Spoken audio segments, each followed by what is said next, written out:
While the cosmic clock ticks its final heartbeat, three prophecies from distant corners of the earth rise in a terrifying chorus. In the Revelation, according to John, the heavens split open, angels with trumpets shake the ground, and a pale rider carries the seal of death across humankind. Far to the frozen north, Skalds chant of Ragnarök. The wolf Fenrir snaps his chains. The serpent Jörmungandr surges from the abyss, and the gods steel themselves for the last battle beneath a horizon stained crimson by a burning world. Meanwhile, across sun-scorched deserts, the faithful lift their eyes toward Yawm al-Qiyāmah, the day of judgment, when every soul will be summoned to account. This film invites you on a journey beyond time and beyond borders, where myth, belief, and fear weave together into a single narrative thread. We shall trace the symbols of the seven seals and hear their echo in northern cataclysms. We shall explore how the apocalyptic dragon mirrors the world serpent. We shall decipher why the breath of the final angel intertwines with the breath of Israfil, herald of the ultimate reckoning. Prepare to feel the scorch of the black sun, to hear the cracking of Yggdrasil as it collapses, to witness the new Jerusalem descending from the sky, and to step upon the Sirat bridge that narrows beneath the weight of souls. Within the shadows of these visions lingers one question: is the end an inevitable doom or a rebirth? Remain with us and learn how, from the ashes of ancient worlds, humanity may kindle the spark of a braver beginning. From catacombs to the banquet halls of the gods and the minarets bathed in moonlight, the echo of the end compels us to face our own frailty and hope. Even when silence resounds, the summons cannot be ignored. This is not merely a documentary, it is the final battle from which no mortal can stand aside. Step forward and behold the apocalypse through the eyes of those who dared to dream it.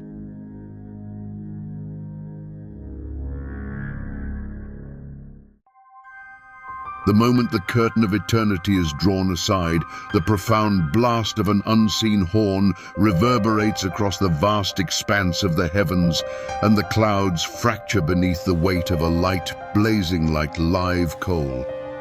Far away on a craggy shoreline washed by the restless waters of the Aegean Sea, an old man keeps watch alone, standing at the frontier between time and infinity. He is John, the son of thunder, enwrapped in visions that tear through the veil of reality, and his words rise like sparks from a sacred fire, proclaiming the end of one world and the birth of another. The universe breathes behind his sentences, and each breath draws nearer the unshakable mystery of the apocalypse. Beneath a golden sky, at the crossroads of hope and dread, our journey begins through this colossal and disquieting work, an arch across the ages that gathers together human fears and divine promises.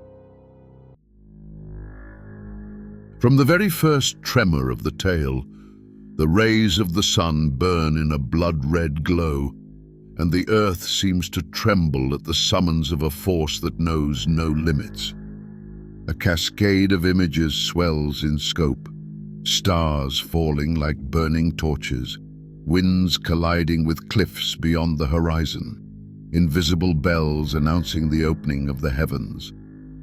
The observer feels time dilate and contract like the waves, carrying echoes of angelic trumpets, terrible thunderclaps, and songs of victory. This atmosphere, charged with awe, is more than scenery. It is the prelude to a revelation in which every sound, flash or whisper contains a dizzying spiral of meanings about origin, downfall, and rebirth. In a single frame, countless storylines intertwine, and the promise of a final judgment, far from being a sterile threat, resounds as an invitation to ascent and purification. Yet, to grasp the tumult of the heavens, we must first descend into history, where the seeds of this vision were planted. We stand at the end of the 1st century after Christ, in a Mediterranean world where great powers contend through laws, legions, and deities. Rome stretches its imperial wings over provinces quivering with resentment, and the communities of Christians, raised from the ashes of hope in a crucified Messiah, live under the unceasing fear of persecution. Exiled on the island of Patmos, John receives the revelation not as an escape, but as an answer to the sufferings of his brethren, a cosmic poem through which a frail people rise before the divine throne, calling forth a justice that transcends any earthly emperor. In those days, apocalyptic language was both familiar and incendiary. The Jewish people still read the scrolls of Daniel, where colossal beasts and insolent horns foretold the fall of oppressive kings. The Greeks retained memories of Titanamachis, while the Phoenicians told stories of sea serpents devouring suns. John gathers these motifs, yet melts them into a staggering synthesis, reorchestrated around the emerald throne and the jasper rainbow that encircles the supreme being. In the fusion of traditions and hopes, the apocalypse emerges as a literary, prophetic, and revolutionary writing, reflecting the social tensions of an empire at its zenith, yet haunted by the dread of decline. Thus prepared, we step into the gallery of visions, where the seals of heaven lie sealed upon a scroll as white as snow. A mighty angel asks who is worthy to break these seals, and the heavy silence of the cosmos is shattered only when a lamb, slain yet alive, advances with fiery grace. The first seal cracks, and from the depths of calling emerges a rider upon a white steed bearing a bow of conquest.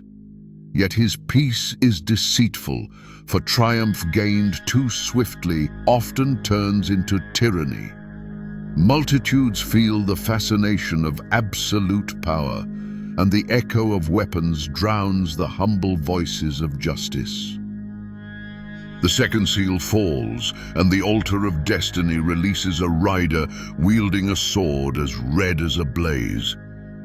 It is war, with its muffled drums and campfires that illuminate the night sky. Brother raises hand against brother, cities quiver beneath the blade of conflict, and rivers are clouded with the blood of the fallen. In this uproar, despair and heroism embrace, leaving behind a landscape of mourning and social collapse. When the third seal is broken, from the cosmic threshing floor rises a rider clothed in black, holding scales. In the marketplace, wheat and barley become as precious as sapphire, and famine breaks chains of solidarity. Bells tremble over deserted lands, and people gaze toward the heavens with empty eyes, seeking the rain that no longer comes. In the shadow of this rider, grain becomes the emblem of life's fragility, and every kernel bears the weight of a whole people's hope. The fourth seal shatters, and from the smoke appears a horse of sickly yellow, ridden by death herself. Her cold shadow descends over fields, prisons, and palaces, sparing neither rank nor virtue. Plague, destitution, and the savagery of beasts accompany the relentless march, and the echo of the funeral bell weaves with cries of prayer and curse. Confronted with this image, spectators sense that any wall, no matter how thick, is a mere spider's web before the brevity of the human condition. At the breaking of the fifth seal, the scene shifts beneath the heavenly altar, where the souls of martyrs plead for justice. Their cries are not simple laments, but a choir calling for judgment, inviting every onlooker to contemplate the price of truth. Their white robes, bestowed by the Almighty, shimmer like angels, and the hush before the storm deepens. The sixth seal arrives with a staggering earthquake. The sun clothes itself in black sackcloth, the moon turns blood red toward the earth, and the stars fall like late figs from a tree shaken by a gale. Mountains melt into the heart of the earth. Islands sink, and kings, slaves, and soldiers hide in caves, imploring the rocks to fall upon them. Every heart beats in unison with the terror of a universe uprooting its foundations. At last, after a silence that seems to suspend the breath of the cosmos, the seventh seal opens. 7 angels raise 7 trumpets, heralding additional judgments, lightning, thunder, and profound revelations. Yet the final vision transcends the chaos, revealing a heavenly Jerusalem descending from on high, illuminated by divine glory, with gates of pearl and streets of pure gold, like crystal. Tears are wiped away, and death disappears, as though the prior dread were merely the prelude to a more generous dawn.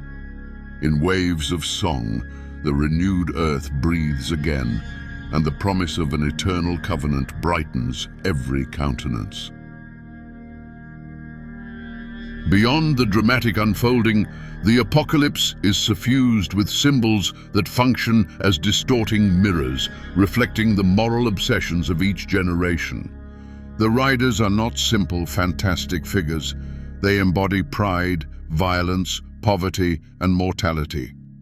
The beasts with many horns and crowns speak of material tyranny, and the purifying flames of the lake of fire warn of the consequences of inner corruption. At the same time, angelic hosts show the path of solidarity, and the martyrs become the measure of ethical courage. Every color, every sound, and every gesture invests the audience with the responsibility to discern between power that destroys and power that heals. In other civilizations, similar echoes glimmer like sparks on a shared sky of anxiety and hope. In the frozen north, Scandinavian skalds describe Ragnarök, where a colossal wolf devours the sun and the gods fall so that a new world might rise from the waves. Upon the plains of India, tales are told of Kalki, the final avatar who banishes the darkness of Kali Yuga and restores Dharma. In Mayan myths, the end of a Baktun opens onto a new cosmic cycle, and in Islamic tradition, the day of resurrection brings the ultimate balance between mercy and justice.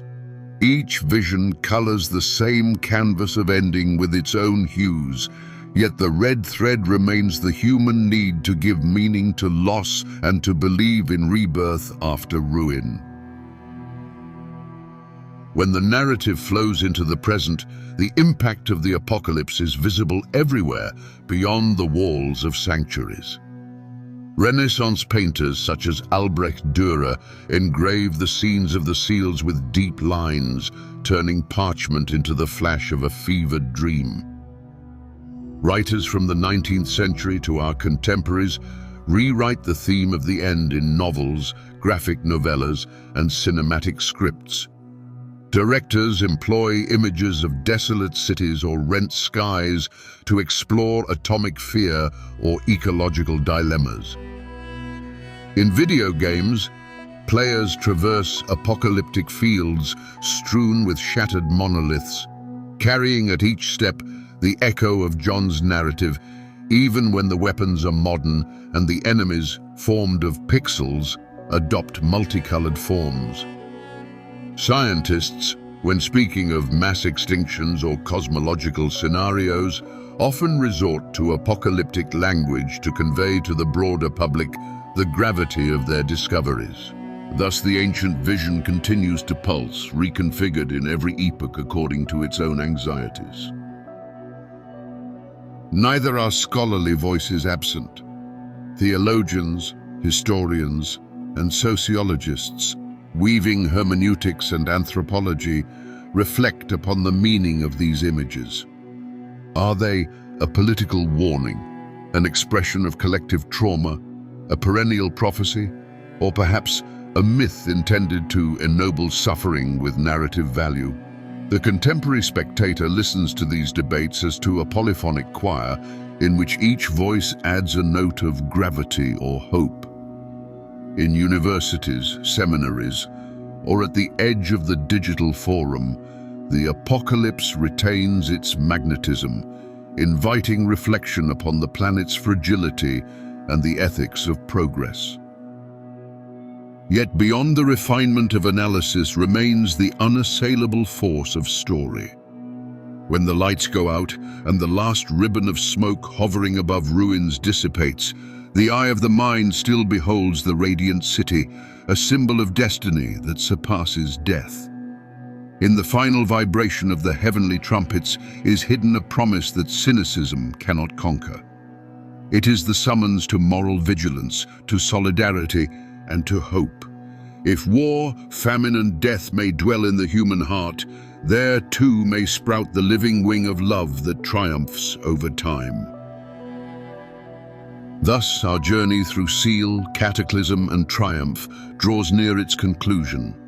We have crossed the sands of the first Christian age, quaked beneath the wrathful shadows of the riders, received into our senses the bitter perfume of cosmic smoke and the delicate light of the golden city. We have gazed into the mirror extended by the centuries and read in it our own questions about destiny and hope. Perhaps no collapse is definitive, and no judgment arrives without the chance to be reborn.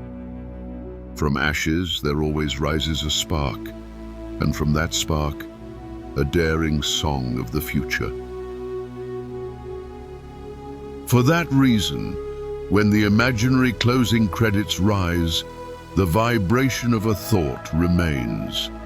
Every ending is a gateway to a vaster beginning. The vision of the seven seals and the last judgment is not merely a code of terror, but also a map of transformation. Upon it are traced the lines of an everlasting call, in which courage, compassion, and responsibility serve at the hearth of a hope that cannot be extinguished.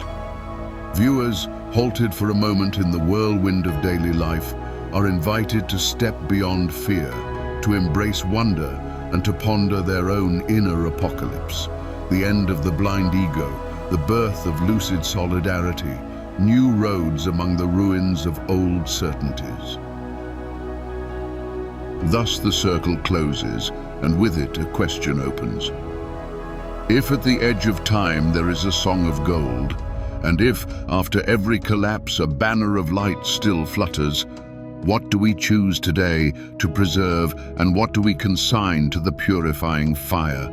The answer waits in the silence between heartbeats, where every being meets its own heavenly Jerusalem.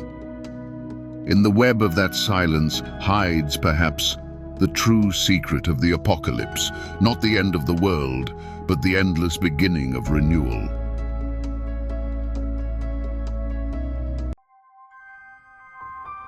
Along the immutable edges of the cosmos, where stardust meets eternal silence, stories of origins and endings are born and reborn. Human beings lift their eyes and sense, beyond the vibration of light, the pressure of a single question. When will the ultimate clock of the worlds strike? Inside that space between fear and fascination, our film is set. A journey toward the far horizon of time and simultaneously toward the secret chamber of the human heart. Within Islamic tradition, the end bears a clear and solemn name, Yawm al-Qiyāmah, the day of universal resurrection and the final judgment under the sole authority of Allah. It is not merely the hour when matter collapses. It is the instant in which the meaning of the whole of life becomes visible. From the first radiant atom ever created to the final reverberation of time, everything shall be gathered to be measured. To the 21st century viewer, surrounded by notifications and multicolored graphs, such a vision sounds almost fantastic. Yet it arose in a desert world where the sand wrote migrating histories and the stars served as calendar, compass, and legend. Let us return there for a moment. Let the imaginary camera glide across tents and caravanserais, across people gazing toward the scorched horizon. And above all, let us hear a prophetic voice.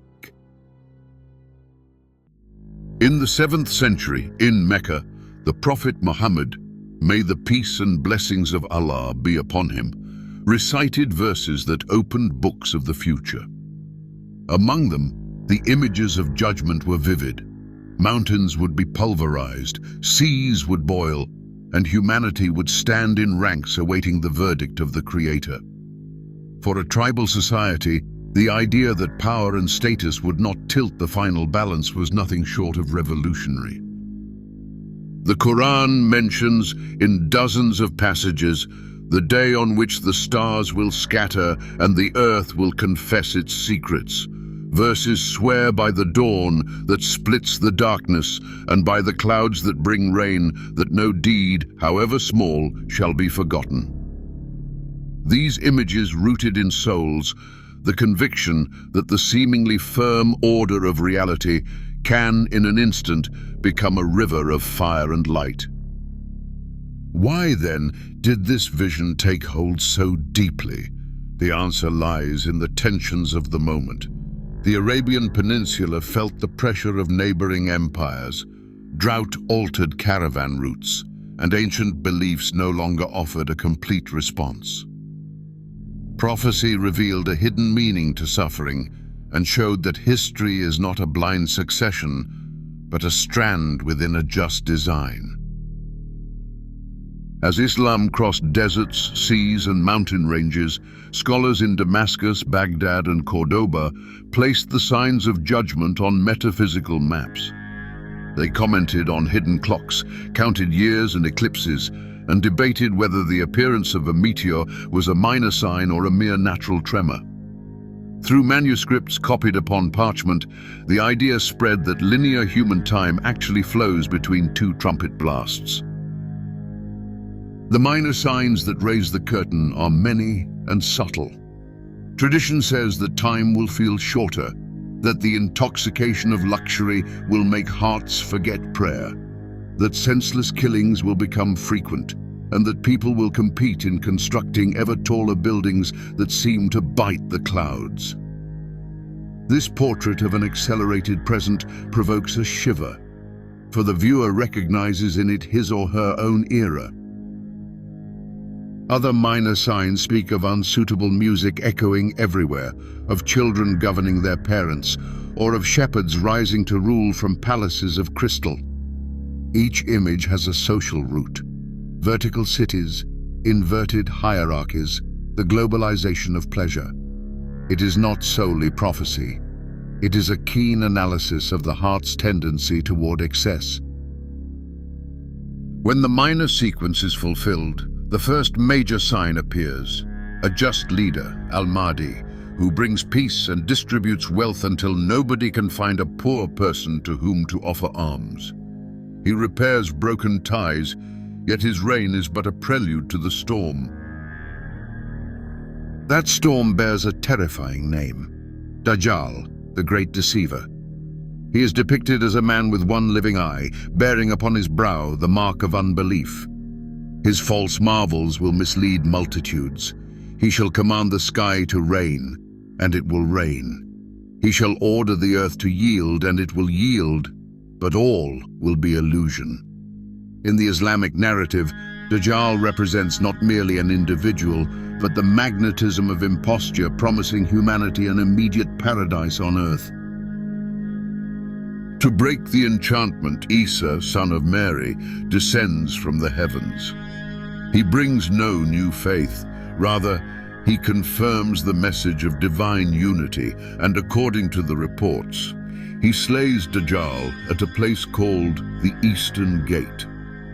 This conjunction between a Messiah awaited by Christians and the consummation of Islamic prophecy builds a theological bridge across centuries. After this victory, the world breathes a brief peace. Yet Gog and Magog, two tribes described as unbridled forces, shatter the walls that confine them and surge over the earth. They consume resources, drain waters, and shoot arrows toward the sky until the sky sends down a lethal answer that extinguishes them. When calm is restored, nature itself becomes a herald. A thick smoke covers the horizon, and human beings inhale a materialized dread. Some contemporary commentators read in this image planetary pollution or a nuclear cloud. Others say it symbolizes collective ignorance condensed into substance. The smoke is an alarm for those who have ignored earlier subtle signs. From the earth's depths rises Dabatul-Ard, the beast. It touches people's foreheads and reveals like a living hologram the state of their faith. Its presence shows that even matter turns witness and that denial becomes impossible.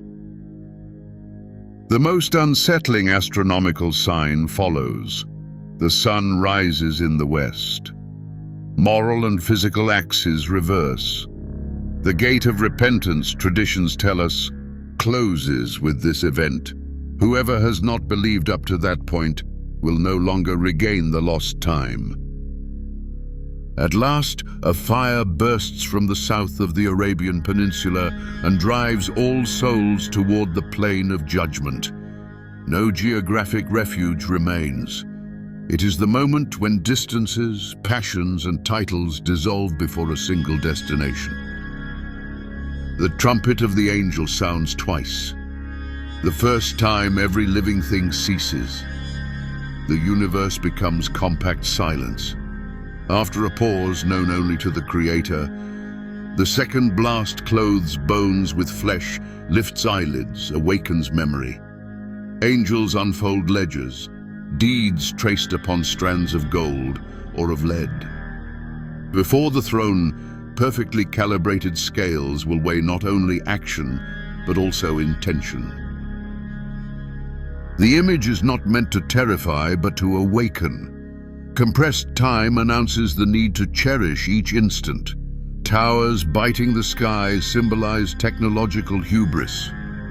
Dajjal is the false promise of progress without ethics. Isa represents compassion crossing confessional lines. Gog and Magog are uncontrolled economic forces, and the smoke embodies negligence toward the moral law. These metaphors have shaped daily practice. In mosques, preachers invoke judgment to inspire charity.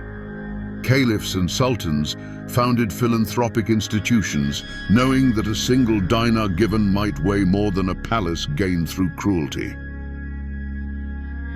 Within Christianity, the story of the end includes the Antichrist and the return of Christ, mirroring the Dajjal-Isa confrontation. In Judaism, the Messianic age proclaims a reign of peace.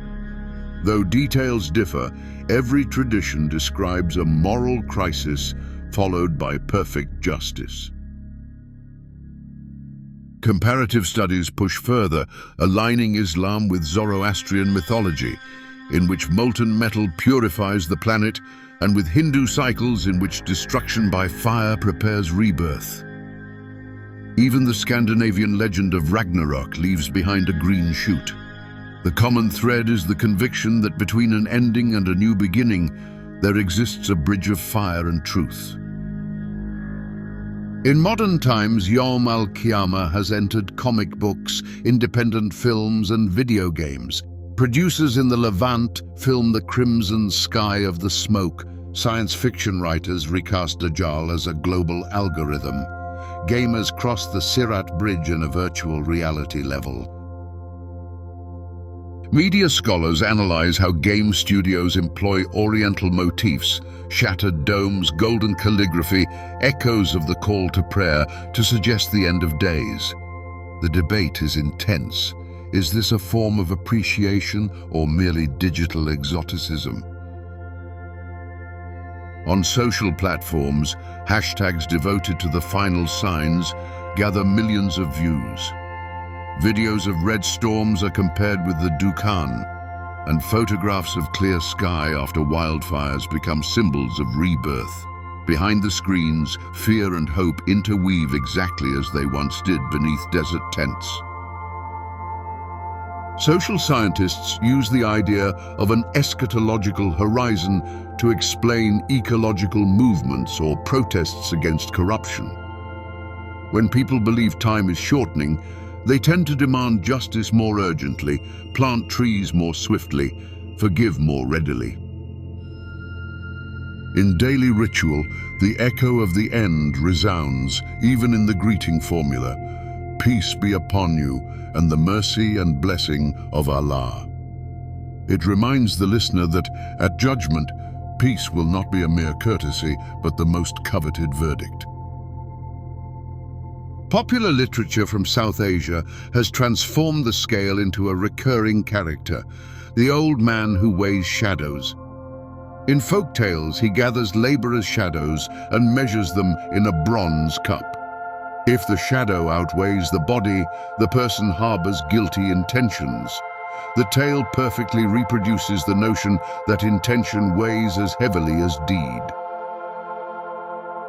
Islamic architecture translates eschatological expectation into stone. Double domes, minarets piercing the clouds, geometric muqarnas suggest passages from the shadow of incompletion to absolute light. Certain mosques orient their courtyards so that the first ray of sunrise falls directly upon the word life carved in marble, reminding believers that each daily dawn foreshadows the ultimate dawn.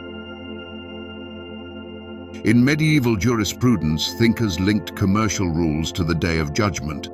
Unjust contracts were declared void because future moral cost could not be ignored. Thus, the principle of eschatological equity entered caravans of merchandise and accounting ledgers alike. Ilkhanid miniature artists painted crimson landscapes with inverted mountains and flocks gazing into the firmament, and in a page corner, a tiny trumpeter. Those paintings prove that apocalypse played out not only in preacherly rhetoric, but also in an artist's palette. In the 19th century, when colonialism struck the Orient, reformist thinkers used the rhetoric of signs to awaken the populace. They identified the minor decadence of their era as proof that greater clouds approached, calling for education and science. Apocalypse became a motor of renewal.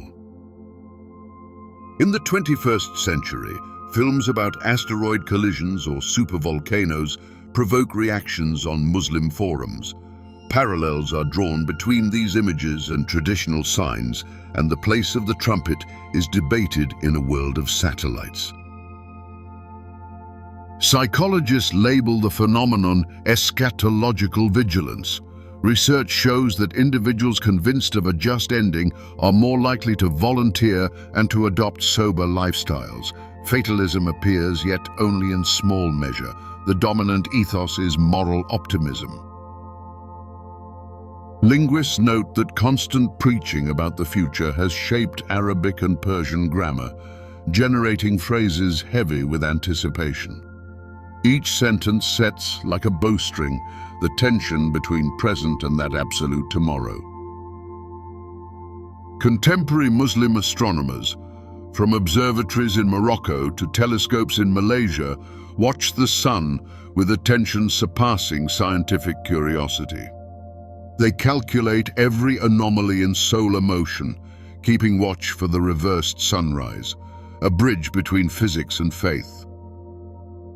In Middle Eastern cinema, directors experiment with frames in which urban noise fades beneath a synthesized trumpet call. Even when scripts omit explicit canonical signs, their narratives follow the minor-major resolution pattern, evidence that apocalyptic structure has infiltrated the language of film. Even artificial intelligence joins the dialogue on endings. Ethicists ponder whether, in a fully automated future, algorithms might judge deeds.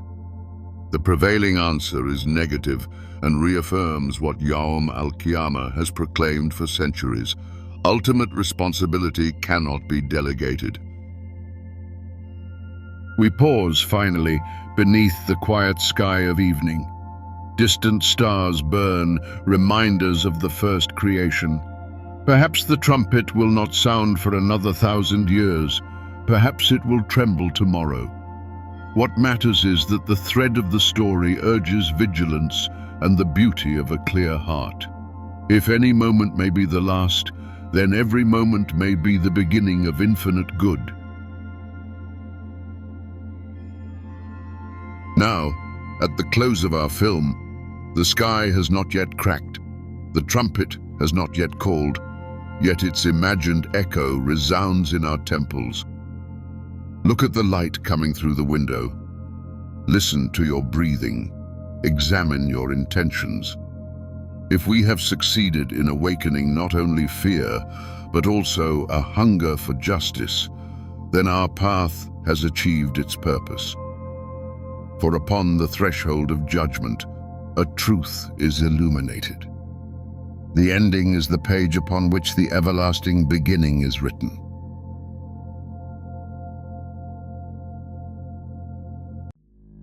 Imagine for a moment that you are standing upon a cliff crest at the rim of the world, where the Arctic sky ignites in waves of green and violet light, and beneath your feet, foam-flecked breakers crash against the shore with an ancestral roar. The air smells of salt and pine resin, and a far-carried wind delivers the distant call of the Gyala horn, an echo from times that have not yet dawned. In this realm suspended between present and legend, every breeze seems to recall a tale as old as creation itself, a story of endings and beginnings, of courage and forbearance, spoken with the rough vibration of runes, Ragnarök. From the zenith of Viking civilization to its resonance in modern imagination, the northern apocalypse has crossed millennia like a comet of fire, tracing a path of awe and fear. The skald, minstrel of the fjords, lifted his voice beyond evening flames to tell sailors and farmers of a day when even the gods would meet death. In that firelight, the faces of kin glowed with dread and reverence, and children pulled blankets closer, seeking the warmth of certainty before cosmic darkness. The saga opens with the birth of the Nordic cosmos, when ice and fire met in an abyss and shaped giants, monsters, and at last, the Aesir gods. In that first spark of order, the seed of chaos lay hidden, for without night, light is mute. Early Scandinavians watched endless winters and blinding snowstorms, and in every flake saw the promise of cyclic destruction. Mortal and immortal beings alike joined a dance where each step formed a verse in a cosmic poem written in an alphabet of gold and snow. These storytellers of the north dwelt in harsh lands where harvests could be slain by frost and ships crushed by ice. To them, a total ending was not remote speculation, but tangible possibility. Volcanoes in Iceland sent dark clouds across the horizon, hinting that time itself might pause. Thus, Ragnarok rose as a spiritual response to life's precariousness, a grand vision meant to give pain meaning, to offer a profound narrative on how hope may sprout from ashes. The Skald recounted the first omens of doom in a hypnotic sequence. First erupted the treachery of Loki, the ambiguous god of cunning who cast a shadow over fraternal trust. In societies where honor-bound communities, that betrayal rang fierce, and listeners felt disaster approach in their heartbeats. Next spread an unbroken winter of 3 seasons with no summer respite, and hunger cracked both earth and soul. The third sign climbed from deep seas as Jörmungandr, the world serpent, writhed and sought to swallow its own tail. Titanic waves pounded the coast, and house posts creaked under water's pressure. Then broke the fetters of Fenrir, the giant wolf whose mouth flickered with fire and shadow. The ground shook as the beast shook its fur, and the sun barely rose before wolfish offspring devoured it. In a lightless world, stars resembled cold eyes watching humankind's fate. At the 6th stage, fire giants from Muspelheim, led by Surtur, poured across the Bifrost Bridge. The cosmic rainbow shattered into shards of light and crashed upon Asgard's golden plains. The gods sounded the muster. Mythic weapons. Thor's hammer Mjolnir, Odin's spear Gungnir, gleamed, ready to inscribe the last chapters of their glory. The 7th and final omen was a chorus of horns from all realms. Gjallarhorn proclaimed the ultimate battle, and its echo rolled across mountains and oceans, halting creation's breath for a heartbeat. Upon the field of Vigrid, vast as a divine imagination, armies gathered face to face. The air glowed red as though sunrise and sunset occurred at once. Odin rode the 8-legged horse Sleipnir, flanked by ravens and valkyries. Opposite, Fenrir lifted steaming fangs, wild flames mirrored in his eyes like twin suns of madness.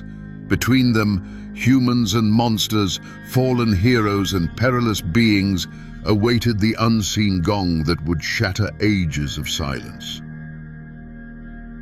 When weapons clashed, the very fabric of reality shuddered. Odin was swallowed by Fenrir, yet his death was not a silent end but a pivot. His son Vidar placed a foot upon the beast's jaw and tore it asunder with a shoe crafted from scraps of leather discarded by every cobbler in the world, a metaphor showing how humble acts sustain heroes in supreme moments. Thor confronted Jörmungandr.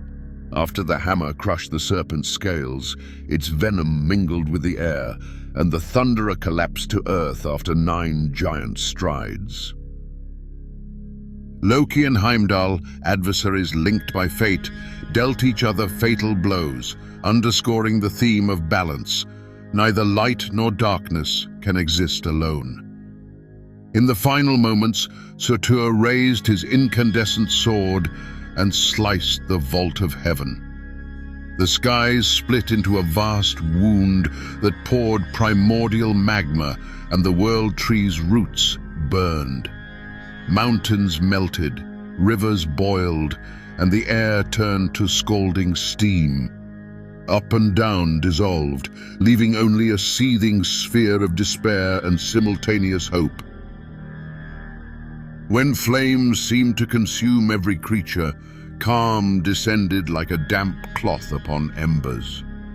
From dense smoke rose a new land, green and fruitful, born from the same force that had burned the old stage.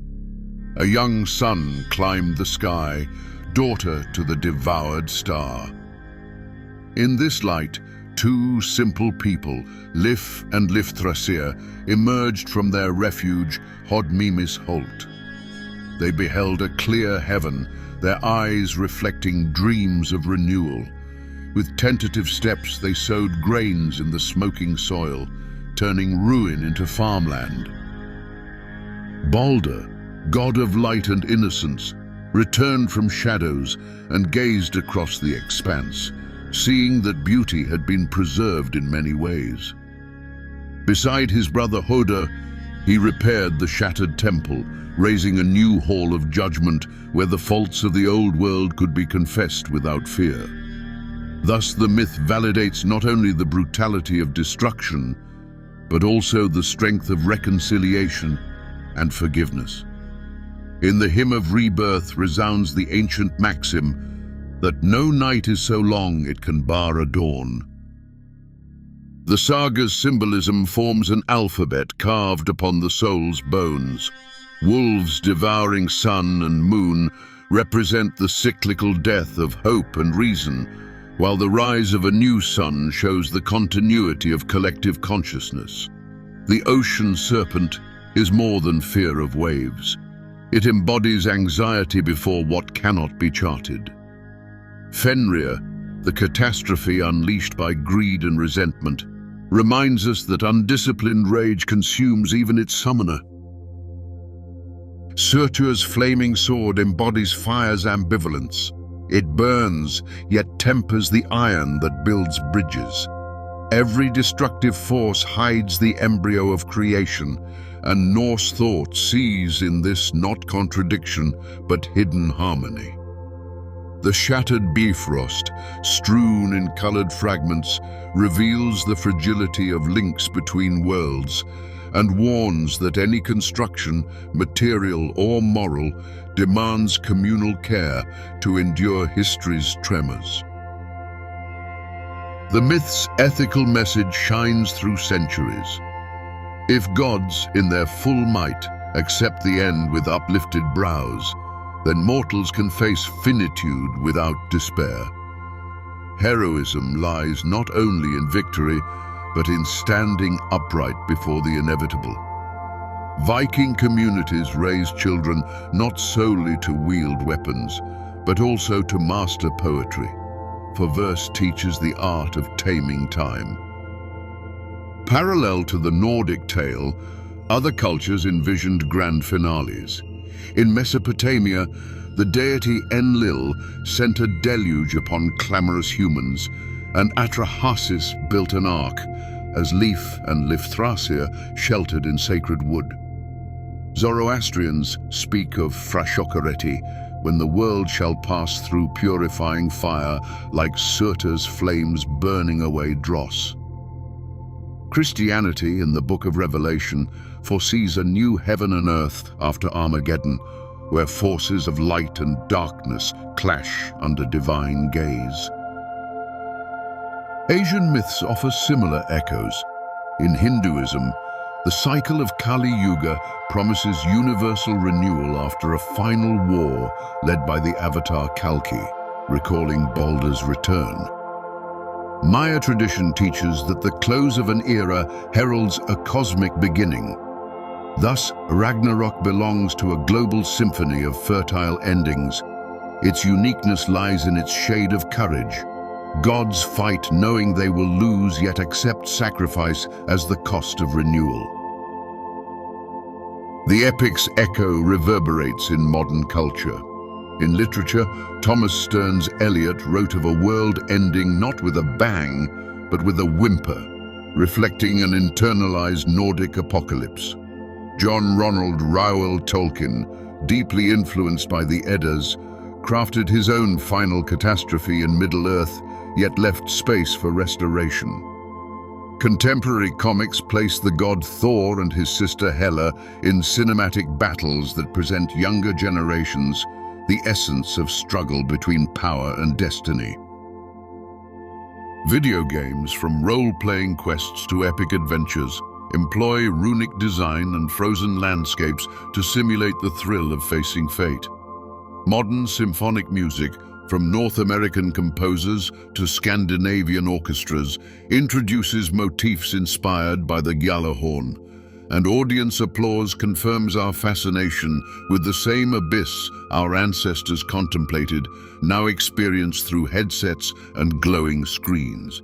Even science, with precise language, borrows Ragnarok metaphors when describing the thermal death of the universe or the gravitational collapse of stars. Public debates on climate change evoke endless winter and apocalyptic fires, direct allusions to Fimbul Winter and Surtur's flames. Environmental activists urge human responsibility to prevent a conclusion orchestrated not by gods, but by communal negligence. The myth changes from fatalist warning to ethical call. Knowing destruction's potential, we possess the power to nurture rebirth. Museums display amber necklaces and silver bracelets engraved with Ragnarok scenes, attracting visitors worldwide. A cultural guide explains how a small bone fragment carved with Fenrir links present to a past artisan who envisioned the world's end as art. University halls project conceptual maps connecting Norse wolves to Chinese dragons, revealing that our emotions about finality are universal, though tongues differ. At last we reach the threshold of personal introspection. What do we do with the burden of knowing all that begins must end? Some raise walls of cynicism, others compose songs to soothe fear. Yet myth offers another path. Stand upright, like Vidar, and use the fragments of burned worlds as foundations for homes yet to be built. Rather than fleeing the flames, we learn to turn ash into garden. Thus, the grand narrative arc concludes with an open question to every heart. Can we accept the universe's fragility without surrendering hope? The answer, always intimate, forms from strength of character, generosity toward one another, and courage to see beyond smoke. Just as a new sun climbs a green sky after the night of cataclysm, the human spirit can find light after any disaster, no matter how devastating. Through the lenses of contemporary cinema, directors worldwide have reimagined the Nordic apocalypse, placing fire giants' colossal swords above towers of glass and steel. In these visions, city lights die like trapped fireflies in a polar night, and futuristic planes crash into melted ice landscapes, recalling the waves Jörmungandr raises against shores. Audiences, nestled in comfortable seats, watch this ballet of destruction and rebirth with held breath, while a soundtrack reminiscent of horn blasts pulses through speakers, reminding each viewer that beneath technological spectacle, the story remains unchanged. Light fades, light rekindles, and souls ponder their place in the grand cycle of existence. In experimental art galleries, installation painters transform abandoned industrial halls into post-Ragnarok vistas. Concrete columns become charred trees, metal beams twist into fascinated serpents, and neon light pulses like a supernatural aura above valleys of pigment and smoke. Visitors walk barefoot on volcanic sand carpets, feeling underfoot the memory of Surtur's fires, while coded images open ancient-tongued audio stories on their phones, joining urban present to the skald's antique voice. Such exhibitions do not merely display collapse, they invite spectators to plant real seeds in symbolic soil, suggesting that rebirth always begins with a small, benevolent gesture from a trembling hand. Academic spheres burn with equal fascination. Doctoral theses map apocalyptic motifs across cultures, employing language processing algorithms to measure references to fire and ice in epics worldwide. At an Oslo university, seminars dedicated to Loki analyze the trickster through an archetypal lens, arguing that creative change depends on his disruptive energy. Elsewhere, anthropologists compare Ragnarok's endless winter to historical climate events such as the Little Ice Age, proving myths spring from the soil of human experience. In these scholarly gatherings, the echo of ancient ram horns seems to beat in time with modern keyboards, binding lecture halls to long-extinguished campfires. Perhaps the myth's deepest modern resonance appears in the way children, hearing the tale for the first time, discover narrative's power to soothe fear. In Nordic schools, teachers use comics and short plays to show that every mistake can lead to wisdom, and ancient figures mirror today's challenges. Children craft paper Viking ships, set them sailing in puddles, and watch tiny waves carry them on a safe adventure, testing patience and bravery. Thus, Ragnarok becomes an exercise of imagination, through which young minds learn that endings do not mean disappearance, but the chance to build something new, fairer, and brighter. When the image fades, the slow music of violins remains, and a tranquil shore appears where waves light sand with sparks of gold. No voice narrates, only the breath of one who has traveled ages of myth and reflection lingers. In that rich silence, every person carries within the seed of a fresh beginning, just as Lif and Liftrasir bore all future humanity in their sacred shelter. Perhaps this is Ragnarok's supreme gift, not the fear of destruction, but the promise of rebirth. Thus, our journey in words concludes not with noise, but with a reverent salute to the force of creativity that has crossed centuries. Through banners of fire and curtains of ice, we have discovered that the end is part of a long strand of becoming. Close your eyes now, and you may see the rainbow bridge rebuilt from the light of your own thoughts, gleaming over an unwritten future. Open your eyes again, and today's world will be just as fragile, yet just as full of potential. At its heart beats the same ancient promise: after the darkest night, a new sun always rises.